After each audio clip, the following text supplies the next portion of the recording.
They go like I beast don't or know. something. Yeah, you can just multiple units. Dire I team know down. it was really late, and that's why I'm Degen having my hours. sugary drinks pretty consistently. Yeah, but game three of the Team Spirit versus Betboom series yesterday, Radiant team ban. they picked a Chen and they went Aghanim Scepter, and it was great. Do you know what the Ag Scepter does on Chen now? Is it the strong dispel? Strong Dispel. So there would be like 3-man RPs gone. Simple as that. So honestly, wouldn't even hate to see them 10 go something like seconds that. Not that the remaining. strong dispel is really effective right now, but you could even just go for this full-on zoo run at you style of Remaining. strat. Always is the danger whenever you're going up, whenever you're, excuse me, picking something that's very incapable of clearing waves. I think Motivate.Trust, they'll Radiant keep that in team mind. pick. It's been a while since we've seen something like a Masteros Beastmaster though, or other things that are going to push forward. But I know Motivate.Trust, they were one of the teams along with the old Boom, the ones with like Kescute and that really did like picking the Chen back in the day.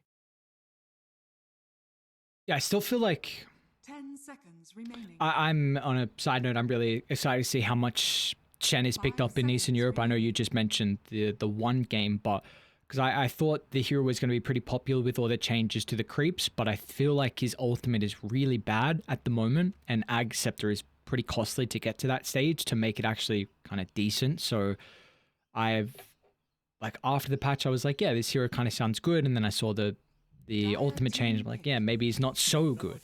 So I'm kind of excited to see how much it get picked up over there, and then maybe other regions will start to give it another look.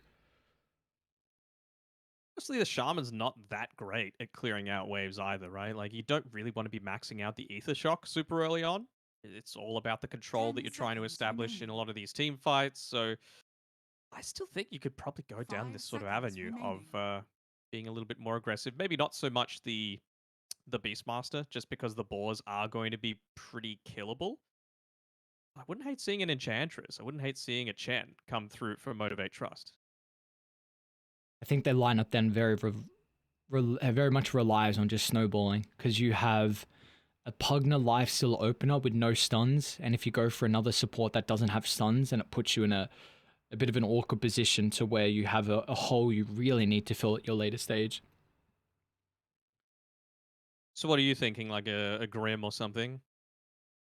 Just a good way to be able to stop the shackles with the Phantom's Embrace. You can toss the Inkswell onto the Lifestealer for some extra movement speed, which Lifestealer loves. A little bit of wave clear for yourself. You know the Shadow Shaman's going to be going for a few of those Serpent Ward plays onto the tower. I'm always happy with the Grim. I think that hero is really strong. I think it enables Gacha Boy's pick as Dire well team pick. because he likes a lot of his spirits. But I'm stunned that Necro made it all the way through. I was it's honestly true. thinking that Radiant they would be team picking pick. it up where they got the Lifestealer, Maybe but it's. I mean, you take a look at MY and their second phase bans, it's pretty heavily targeted over towards Gacha Boy, Storm, Ember, both banned out, which I'm surprised because they went Shaman. Like, I feel like I looked at the Shaman, I'm like, okay, you pick this hero one, it's instant stuns, very good for the 10 Lifestealer, seconds remaining. but it does prevent a lot of heroes that Gacha Boy can play. Nyx and Shaman 5 seconds destroy remaining. Storm and Ember, so I feel like they just wasted two bans. can they just Nightstalker here? I feel like Nightstalker into a Necro is pretty damn good. Onto a Pugner, it's pretty damn good. You can you can do fine into the Lifestealer lane, I feel. And it gives you even more of that vision advantage, right? The Nyx Assassin is going to provide you a little bit, but in these team fights, just to provide the Shaman the safety of being able to, free cast the shackles because you know where everyone is just going to be so effective. I'm even looking at a Invoker as well if they want to go down another core route. I think the Tornado is really important for the Ghost Ghost Shroud, Shroud. even the Decrep. I think Dire Alacrity team to be able to ban. buff up the Tiny. But they do still go into the Beastmaster. Did I say it for MY or say it for Motivate? I don't remember who I said it for. We said for Motivate, just because they had the Nyx, right? Well, no, I think I said it for MY because Lifesteal doesn't deal with Radiant summons team and ban. the BKB Pierce is really nice. I guess. I mean, it would have been a solid pick for both drafts. I just feel like this Necro, specifically in response to the Tiny, is going to be really good. You almost wonder if they might try and, do they shift the lanes? to have Dire the team Necro playing into the Beastmaster? I think you almost do. I I think Lifesteal is a fine Radiant matchup versus team Beast, and I think Necro beats the Tiny. And I think if you swap it, Do you think Lifesteal is fine against Beast? I think if you've got a support that is capable of nuking the range creeps, then it's fine. But Pugna doesn't really love doing it. You know, you want to get points yeah. into the Nether Blast, which if you're spamming that out, you're 10 not going to seconds sustain in lane remaining. at all. 5 So seconds remaining. yeah, okay. It's interesting. It's just like who do you want to enable a little bit more? Because I feel like Dire team pick. yeah, it could be tricky if you go down that route, but it is going to be 2 lanes that will be okay. So just the mid lane we would expect to be coming out next. Motivate, a lot of Fearless's heroes removed from the pool. Basically every single one of them, other than what the Lash is 10 still there, I seconds guess. But you remaining. don't really want to Lash into a Nyx Assassin. He plays a bit of the Invoker 5 as well, seconds if they wanted to remaining. go for somewhat of a block pick. It's okay, I guess, in You need this Infest game, Bomb. but You need a playmaker. It has to be an Infest yeah. Bomb. Like you But got no who? Void? Void, That's all yeah. that's left, right? Void Spirit, but I mean, you got the Earth Spirit. you need more in a life stealer. Like and you need to get on Shaman. Because you have Pugna Necro that doesn't make Radiant plays. team pick. Oh boy. At least it's a 2 Tusk, Danog. It's okay. We It's, think. We well, think. I'm reserving judgment until I see what hero is playing it. Do you Sand King now? I feel like you Sand King now. Quap. You Okay. may now select it's a your free heroes. Quap game. BB's got a good Quap too. It's dangerous into the Pugna, though. You don't have That's anyone true. that really likes to hit that Nether Ward, right? Tiny, slow attack speed. It's assisted a little bit by the Inner Beast, but Shaman, Nyx, they can't really afford to be doing it. So probably BKB first item for BB, you feel like? Either that or you just got to try and find the ward somehow. At least you've got the Beastmaster, right, for that sort of vision. But I think a lot of emphasis needs to be given over to that. The downside, of course, is that if everyone's kind of funneling in to hit onto a Nether Ward, it means that the Earth Spirit's going to have great setup. It means that the Tusk is going to have fantastic setup as well for a lot of these counter gank attempts, I suppose. Could be the mid Tusk. I don't see where where the synergy is with this hero. It really, to me, doesn't seem to make as much sense. Lifesteal is the only one that's going to use tag team. He's not even the greatest hero, like nothing like a Terrorblade or some really, really big raid boss right clicking damage dealer. So I'm kind of concerned about that. I guess the Walrus Punch is going to be a little bit nice. We're going to look towards his Aghanims to kite the Tiny potentially, but it feels very awkward and motivated in the draft. Yeah, I mean, I think the Walrus kick is going to be nice, right? You just kick him back into the Necro who uses the Scythe. You can Death Seeker, you can Decrep. Whoever it is probably going to die, right? So there's that aspect of it, but that's like one hero that you're picking off by committing a lot onto it. And that's assuming that your laning stage goes well, which it's probably not going to because it's a Queen of Pain against a Tusk. So I would say I'm slightly favoring MY, even though you've got a couple of heroes that are good against a really strong, high HP hero like the Tiny in the Necrophos and the Lifestealer. I really feel like this mid lane isn't going to go too well for Gacha Boy. What's going on, Boom Booey? What are you typing out there? Good old question mark. M's done something wrong. Yeah, I too like the draft from MY. I believe in the lads, believe in the academy team. I'll stop saying academy team. They're not even academy team. It's a nice Maybe this is the battle to determine who is the academy team and who is the B team. I'm worried for Motivate because they have not been able to put in some good performances lately. Holding on to that Div 2 slot by the skin of their teeth. Yeah. Them and TNC. 2 and 5, I think their scores were at the end of the season.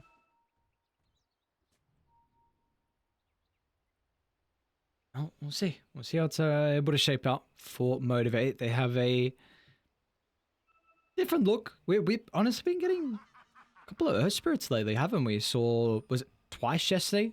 Lim played? Did he play it twice or just once? Just once, I think. And then Actually, you might be right. Might have been twice, but he looked damn impressive on it. that he did. And now we've got it twice today. Skill Lead picked it up once. Now we get it over on Tigger, and Tigger's got a pretty good Earth Spirit as well, so it's going to be exciting to watch how he can shape up, but it's not bad, because again, we've spoken about very similar to our discussions last game with the position 4 playing with the Timbersaw. I think Necro is pretty similar, that you want to get levels and then you can kind of be left alone, and that's where the Earth Spirit can start making rotations to some of the side lanes, but I don't know if he has much kill threat mid because of the Queen of Pain being able to blink. Didn't end up changing the lanes either. It's just going to be probably looking to match up into this. You don't really get great value out of the Nether Ward in this lane, right? So you got to make sure that you've just got the 1 point in the Decrepify. Honestly, wouldn't surprise me to see him only get the first point into the Nether Ward at level 4 when the Quap might be starting to make some sort of rotations towards his lane. And I really like this from Stylist as well, right? Just make sure that he's using the mana burn onto the Pugna. Like I said before, you will have mana issues on this hero because you are the hero that needs to be dealing with these boars. It's not going to be like we saw in that first game of the day where a bunch of boars were being fed away because you had a lot of tools to be able to do so. It's much different of a game here where Beastmaster will be enabled through the laning phase, and we'll see how important that is for MY's lineup. You're potentially taking early T1 towers, and even the Helm of the Overlord being a big issue, because they don't have any way really to kill an ancient creep. Lifesteal is not the greatest. Not while I'm around. Yeah, it's going to be a little challenging, that's for sure. I mean, later on, the lifesteal is going to be all right at it. But again, like you said, you have a good, like, early-ish timing phase boots armlet, but until you get like 2 items beyond that, you do fall off a lot in terms of effectiveness relative to someone like the Tiny. Seeing at the moment though, mid lane looking relatively even. Actually, Gacha Boy has a bit of an advantage, but this is, I imagine Gacha Boy is going to go still kind of maxing out Q and W. We saw last game the offlane toss didn't put as much emphasis in the tag team, and I think that's especially going to be the case when you're a position 2. Oh, of course. You know, you've only got one yourself to be able to hit. BB's been constantly looking to pump fake these shadow strikes just because you've got the snowball to be able to potentially turn that one around. BB stuck in the ice shards for a little bit here. No blink just yet, but with all of that health that he's able to regain back from the shadow strike, he's going to be just fine. He's also keeping track of the cooldown of the snowball as well. It's going to be 15 seconds if he opts to max it out. So basically every single shadow strike, he should be able to get 2 off between the snowball cooldowns. Like a small thing, but Lifesteal's Corey got killed off and it had the brown boots on it, so might make it a bit annoying for Toy to play into, especially with the goddamn boar slow. So maybe just he might not get as many CS from trying to get to creep. How's bottom lane going? Yeah. Pretty even, honestly. Nothing too crazy is happening at the moment. Tiny's always getting his farm, but I think once Catapult comes out, I will be a bit worried for Jay and how he can play this lane. Yeah, I mean, Masaros is the one that's happier to go trade for trade in this lane. Macro, very nice counter to the Tiny. Got a lot more of that early pushing potential because you don't have to sacrifice your farm to be able to obtain it. It's just something that you're going to obtain passively.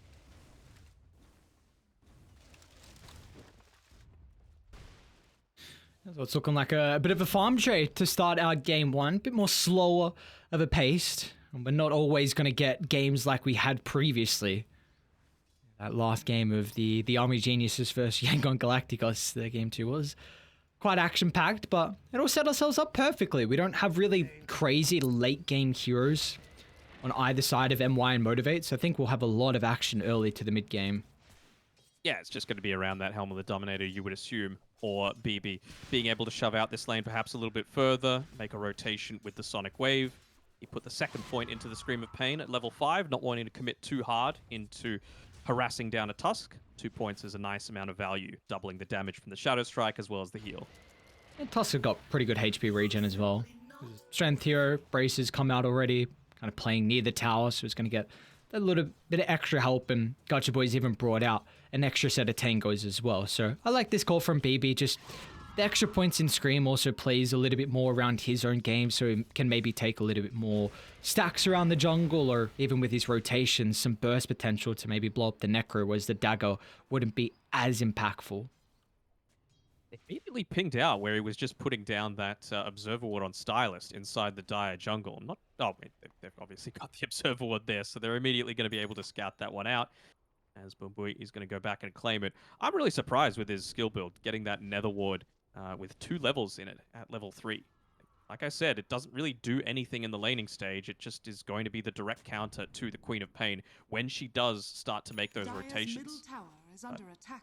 Not going to be happening just yet. But with that being said, I'm still very surprised that Toy's been able to get as much out of this lane as he has. I mean, he's been left solo against a Beastmaster who's been maxing out the Call of the Wild and no way to kill the boars, and still, he's ahead of the Beastmaster. Yeah, it's a solid start from Toy. Like we were kind of mentioning in the draft, that he's very comfortable in the lifesteal, but it's a hero that's going to take quite a bit. Yeah, Lion Axe is in trouble. Gacha Boy along with Tigger. A kick into the river actually takes them away from Gacha Boy's right clicks, but he has a haste to close the distance, and even with the extra movement speed can sidestep Stylist Impale. So first blood picked up for the lads on Motivate. I feel like if he didn't have the haste rune, he would have committed with the Sonic Wave there, just to try and give that little bit of a pushback, allow the Shadow Shaman to survive. But with the haste, he would have just caught it back up anyway, so not worth the expenditure. BB, a little bit careful here. Still not using the Shadow Strike, surprisingly enough, onto Gacha Boy after he'd used the Snowball. This Siege Creep has survived for quite some time on the top side of the map. It's nearly the 7-minute mark, and it's still up here. I say that. The tower is going to start to hit onto it now, but no damage basically done to the tower, which is really surprising. I mean, you see this lane, you expect it to be a very comfortable win for MY. Yeah, I think the same thing can be said though down bottom as well, with Mastros has a slight net worth advantage over Jay on the Tiny. But yeah, you've done a good job. You kind of prevented Mastros from getting much damage onto the tower with his own catapult kind of timing, and now Jay can kind of go back from lane to jungle and continue to farm as freely as he would like. I mean, I feel like if you're just sitting back and farming, the team that's going to be much happier about that is Motivate.Trust. You know, the onus of making plays is on MY. They've got the aggressive heroes. They've got the ones that are capable with these early timings, whether it be the Primal Roar into taking an objective, as they end up killing the Nexus Assassin. Stylus good off in the jungle. Boom Booey's going to be netted for that kill. Gacha Boy still seeing how much damage he can actually be dishing out. I think he even gets lucky with the regen, so love to see it for the position to Tusk. I agree though. I think you, like late game die, they have the answers to the Tiny. Necrophos and Lifesteal are very good against this matchup, and I want to be seeing kind of BB use this Sonic Wave. I think it's got a pretty big cooldown, and it's pretty much a guaranteed kill 90% of the time at the early stage, so I want to see you get a kill with it. Try and get some momentum onto your side and kind of build the confidence off for the early game. Better than a stick for They're moving top though. Look at this, Gacha and Tigger. Dire are What's scanning. the Hawk Vision looking like? Sitting right underneath the tier 1 tower. So he knows exactly where Toy is, but nothing quite revealing just yet for their positioning until the smoke pops. They're able to take down another support. Is that Stylist? It's a second death. It doesn't really feel like Seri's accomplishing all that much up here. He's just standing Dire's middle around. tower is under attack. Yeah, I don't know what the play is at the moment. I think, honestly, I think the play is that you bring BB, actually. You've seen the rotation now. The smoke was used.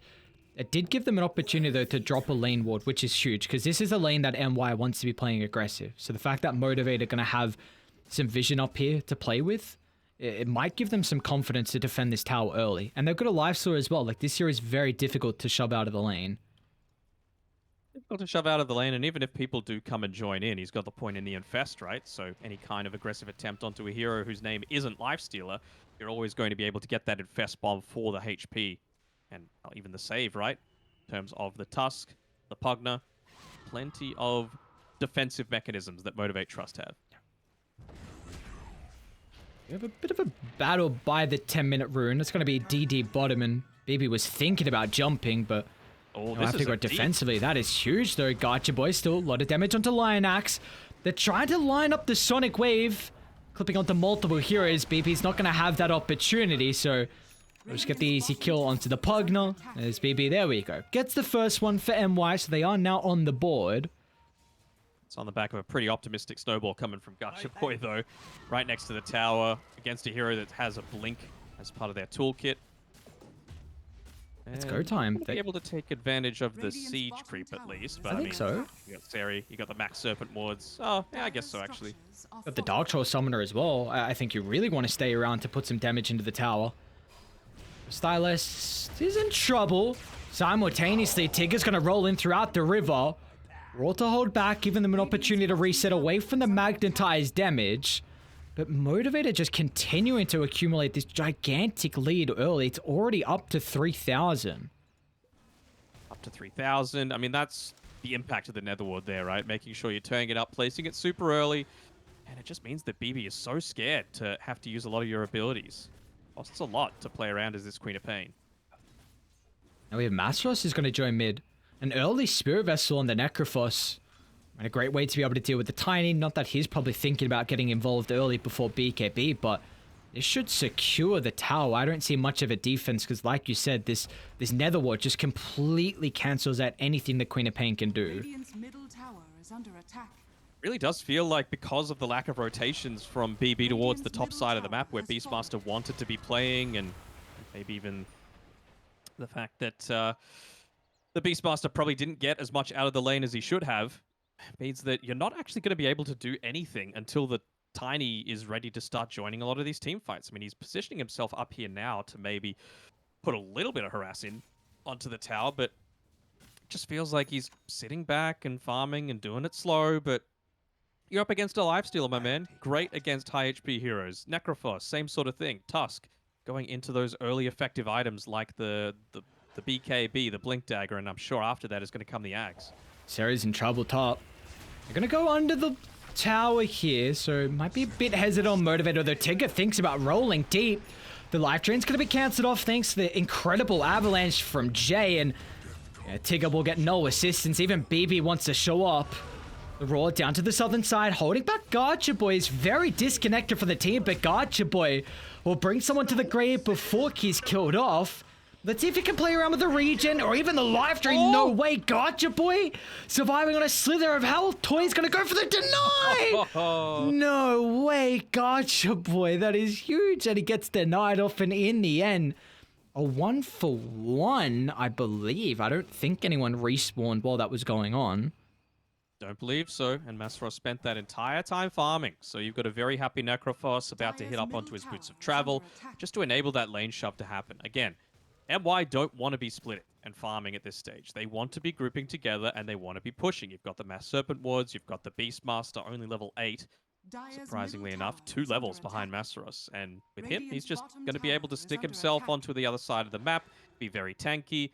If they force a lot of people to try and defend against the push that he's going for, then they'll need to use ultimates for it. If they don't, then he's going to take towers. And Silas killed off at the front of the pit. Mastros' first scythe of the game. He's going to be loving that with his charge. And now let's see what the call is from Motivate. But like you said, they're really not too worried about continuing to push the tempo. They're very happy with the position they're in. I think one thing that we haven't really addressed is Jay and his farm. He's had the Midas for quite some time, but a little bit surprised at how he hasn't been able to catch up that much in farm. Maybe this will occur once he gets the Aghanim Shard, and then he's going to shoot up in net worth. Yes, but it doesn't even look like he's going for it, right? He's got the Blitz Knuckles. Maybe he just wants to buy it at the 15-minute mark and it's not in his quick buy. But to me, the fact that he's very slightly behind in experience even compared to the Lifestealer is a pretty big deal. Like, Lifestealer was able to be left solo in that lane at top and get that experience lead against a Beastmaster. That should not be allowed. It shouldn't be allowed to happen. And yet, the Tiny with the Midas is just not having the same level of game. Toy hasn't left this lane as well. Like, if we had a heat map, it's all on top. Toy's been nowhere. Hasn't been killed. Nothing. Maybe just closer to the radiant side of T1 Tower. But this is the Lifestealer, and this is how you play this game. You are a very self-sufficient carry that's difficult to be killed, so you can defend your tower with ease. And you're not an ancient clearer as well, so you just kind of stick around top and don't worry about the other side of the map. He just wants to go that race car build, right? Constantly chase people down. Maybe not the Sanjin Yasha this game, just because Halberd is going to be incredibly effective against the Tiny super early on before he has the BKB for himself. Dire are scanning. See what he opts to go for. Jay is going to buy the Aghanim Shard instead of completing the Shadow Blades, so feeling like they can be passive, but you can be passive. You just got to make sure that the enemy carry isn't able to completely free farm at the same time. Star's in a good spot to pop the smoke as well. Onto the Lifestealer. Tigger's going to try and disrupt the shackles, maybe giving the Lifestealer an opportunity with the rage until he gets it off in the nick of time, and now they turn it. Mastros lands aside, blowing up the Queen of Pain, and Motivate lose no one as their towers continue to be defended along with their heroes. Motivate playing on another level today. To have a quick look over at the old damage done, and basically all of that 1084 damage for the Pugna was done by that Nether Ward. It just did so much against the Queen of Pain. Is under attack.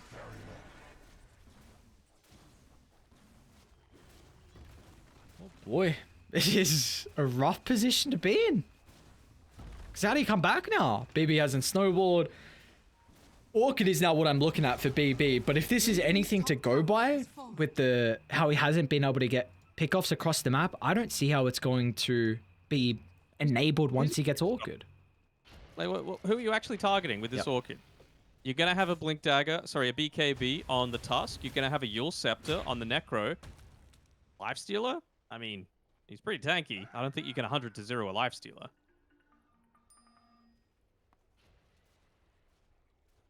This is very, very scary. They need towers, so you're going to need that T1 tower. Maybe you can take a fight top with Orchid, get a pick off, try and...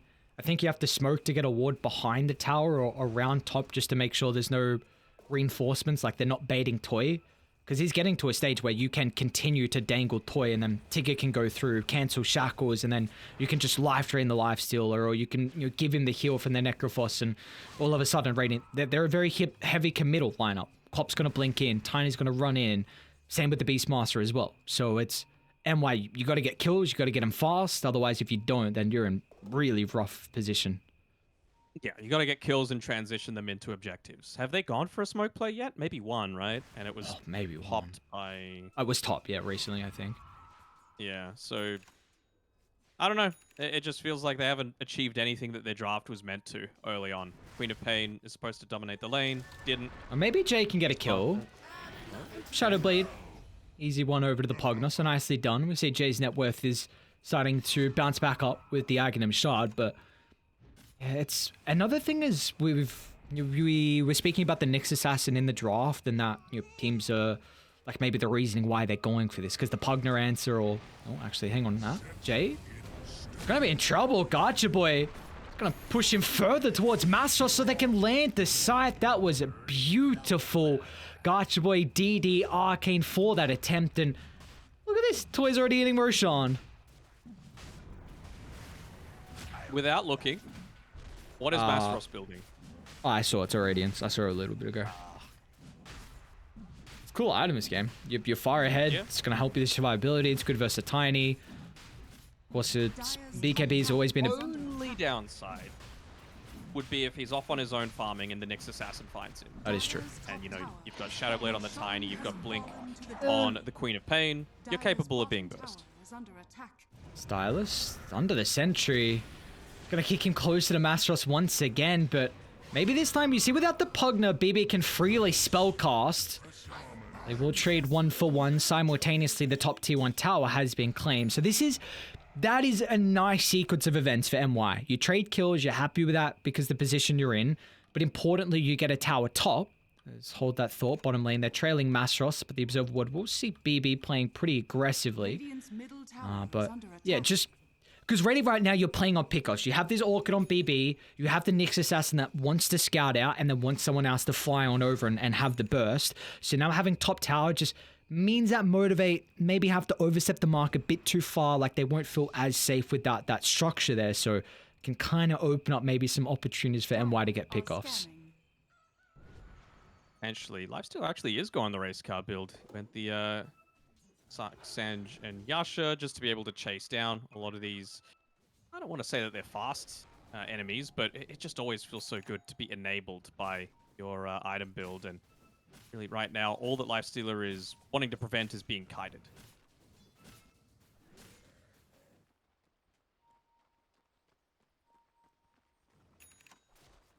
Toy's still up top. Wow, this is a very early gem from Boom Booey. I don't hate it. You got a huge lead, just looking to close out this game. I guess the enemy team has a Beastmaster as well, so making sure you have some guaranteed wards across the map. Pugna doesn't need much to be effective. Like, all you need is basically the... oh, who are they going on? Lion Axe Like, mid. it's going to be a free kill for Lion Axe. Yeah, all you need is just the Tranquils, the Magic Wand. Infused Raindrops is great because it gives you a little bit of that magic, not resistance, but magic block without actually harming your medic style of gameplay. Got it. Radiant are scanning. And then after that, you see people go Radiant's different middle avenues, tower right? is You can under go for an attack. Aether Lens, you can go for drums, just if you're lacking a little bit of that group up and push. But instead, he's just like, you know what? I'm going to use my net worth on... Radiant's I was middle about to say a tower gem. is Have they under given it to attack. someone else? Gotcha, Bought has it. it. Gotcha, boy has it. Okay. Dire's bottom tower This is a is under pretty attack. interesting play from Motivate. They got Toy hitting the T2 tower, so maybe MY expecting that they're playing behind the Lifestealer instead of making an attempt to their own jungle, where Jay's currently farming. Are fortified. Oh, no way! Oh, jeez, that was way too close. What the heck? The Tusk Shed, just that little bit more. Wait, look at the Net worth? pings. Tower has That they know. I think they saw the direction of his TP. They're gonna run straight into him by the Ancients. Jay shards is off the mark. Close to the T2 tower, so the TP starting to rain in. Not a clean attempt from Motivate to get the kill, but they are super far ahead that they won't care about a tier 2. They're happy to dive, killing off the Nyx Assassin, but the Queen of Pain gonna blink to the south. Gonna be so cautious, BB. Dire's bottom How he tower takes is these under fights. Have I mentioned how good this Nether Ward is yet? Oh yeah, you definitely have. This Netherward is doing God's work. They just... You see how hesitant BB is, and... You still 1200 got... damage, that fight, from Nether Really? Ward almost entirely. Oh yeah. my. Queen of Pain tried to use the Sonic Wave, level 2, just to kill the Pugna. Doesn't die because it's dealing 25% reduced damage, and you're still taking nearly more than 400 damage yourself. Just from the proc, Radiant's from top the tower is under ward. So, yeah. And again, like what I was highlighting, they have no ways to kill it. You don't have a Snapfire, you don't have a Lena, you don't have a Mirana, you don't have any illusion heroes that are very easily able to commit for it. What do you do? Yeah, it's BKB. That's what I'm looking for them. Because then it doesn't give the Netherward an opportunity to really put BB in two minds of how he needs to take the fight. Like, he can take that out of his thought process. It's a lot of damage as well from the Earth Spirit, from the Necrophos. So I've... Looking for BKBs. That's really the one thing for MY. You're not going to get Reaper-sized if you go for a super deep dive and it doesn't work out perfectly. Dire's bottom tower has fallen. Do take It another... is the BKB coming out to him now on the Queen of Pain, but without that Sonic Wave, you're not exactly going to be able to get the greatest use out of it. He's got the Arcane Rune bottled, and he's level 15, but this next team fight needs to go perfectly for MY if they're going to look to try and come back into this. So Motivate.Trust just looking to take as much of the map away as they can before going the high Aegis ground. expires. They've got another 10 seconds. I mean, why not? Radiant's Just set top up the tower Nether is Ward. under attack. Help burst from a fight. It's just the Dire's 2 points in the bottom Nether tower Blast, is so I under don't attack. really want to see Bumbuy putting himself too far up there. It's really important that he survives. He just can't be getting picked off at the start of these engagements. Dire's middle tower is under attack. They do have their BKBs though, so this is the one timing I was looking for MY, where I feel like they're going to be... Radiant's top tower is under If attack. you're going to get yourselves back to this game, it's this fight with BKBs. Yeah. They need to shove out this next wave. They need to smoke. They need to make a play immediately. I like this. Come back, Lion X. Come back.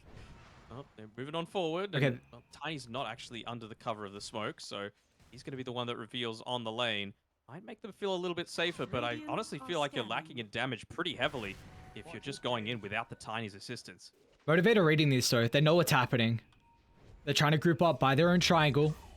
Styles, the Nyx is not a person to start, so now they have confirmation. They probably 80% knew this play was coming. And it was a nice call from MY. And it was pretty much the best play for them, honestly. Bottom lane is shoved out, so someone of Motivate will be forced to go back to defender. You had an observe ward by the triangle, and which is a ward you always want to play around. So it was a nice attempt from MY to get out there before Motivate was set up, but they were just a bit too slow.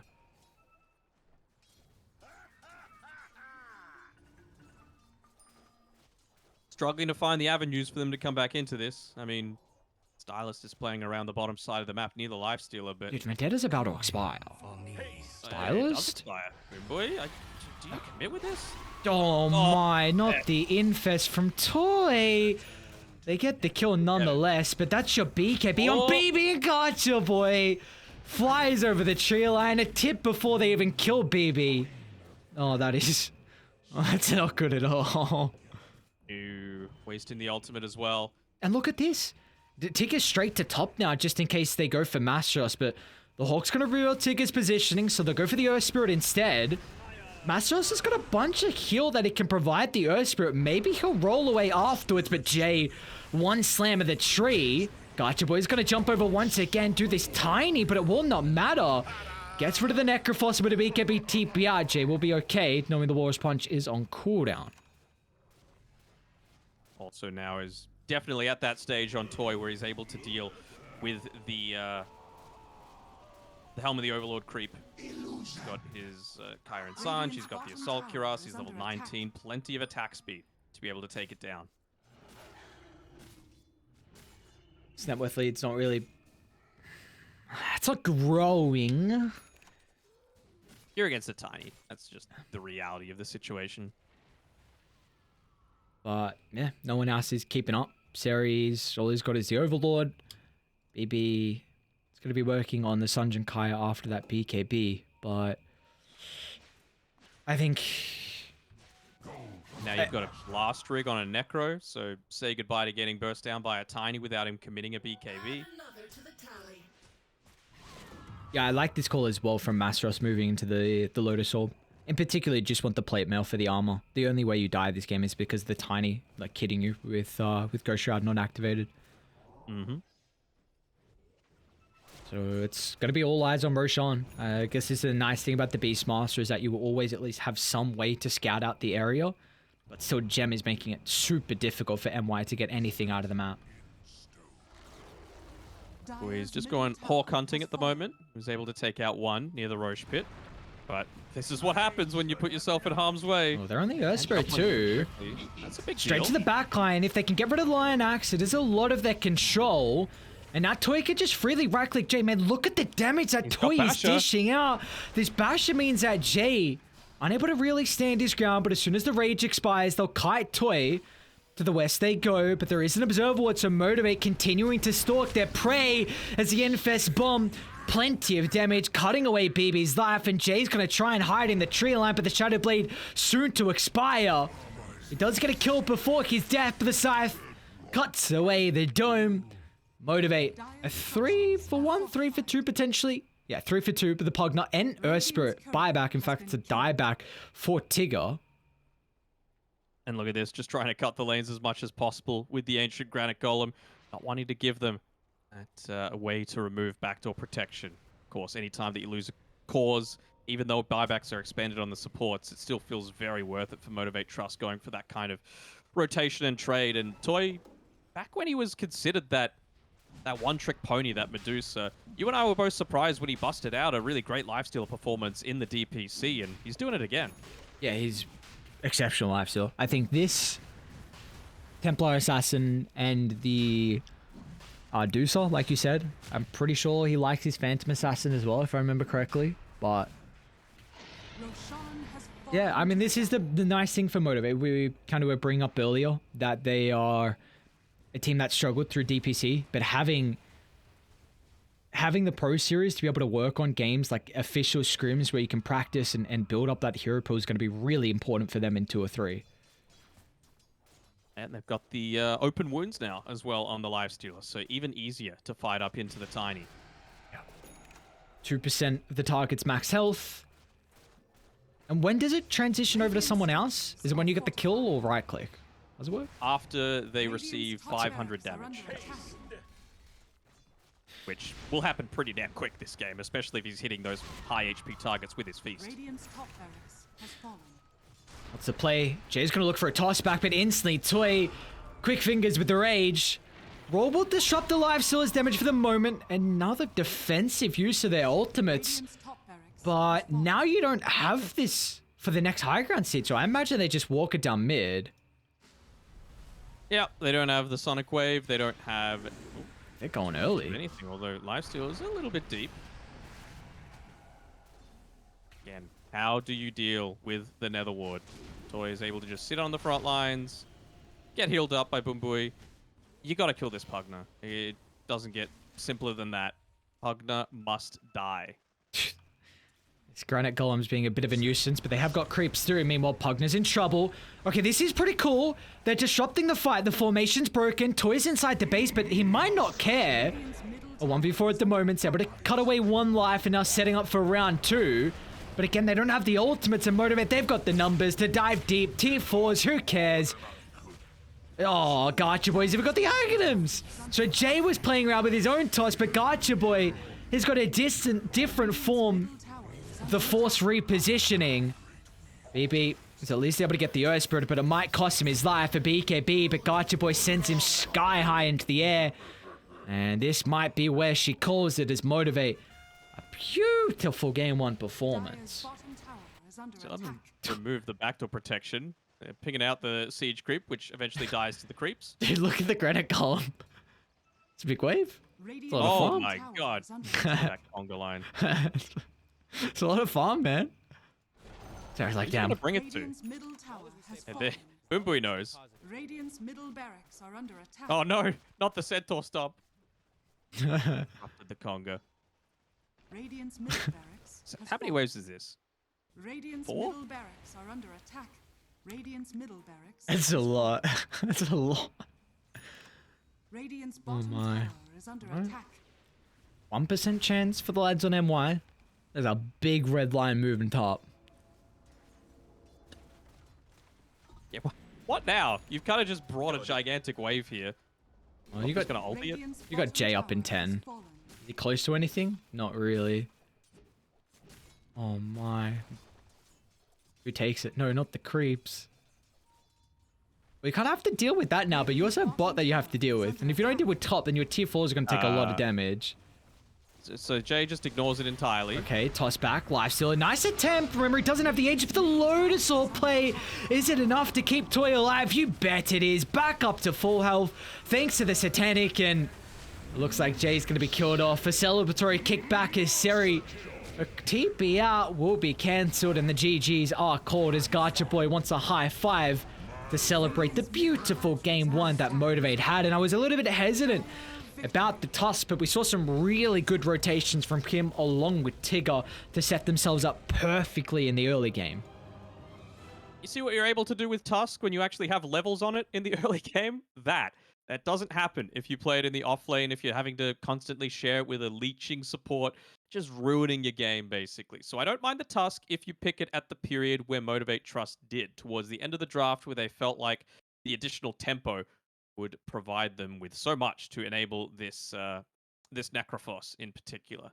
So yeah, just everything seemed to go right for Motivate.Trust this game. Some of it was in their hands through a lot of the good team fights and effective playing around the Pugna and his Nether Ward and the vision and the strong points in the draft that they had with their timings, but big part of it as well is that the laning phase didn't go anywhere near as well as it should have for MY. In my eyes, Co-op should comfortably win that lane by at least 500 net worth. Beastmaster, probably similar sort of boat, and have that tier 1 tower removed by, I would say, the 7-minute mark. But it stayed alive until after 10 minutes, I believe.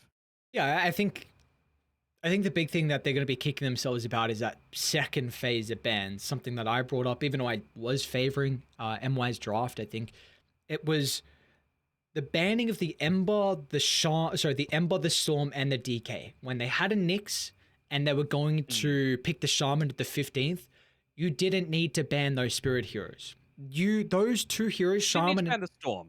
The Storm, like, didn't need to be banned. I feel like the others could still do it, right? you could argue the Ember, but I feel even Nyx still with Spike Carapace and Shaman, there's big windows for him to be killed off and picked off that game. But you not focusing on protecting the Tiny, which we see often if you first phase it, especially in 8th pick, you try and use that second phase of bans to protect it.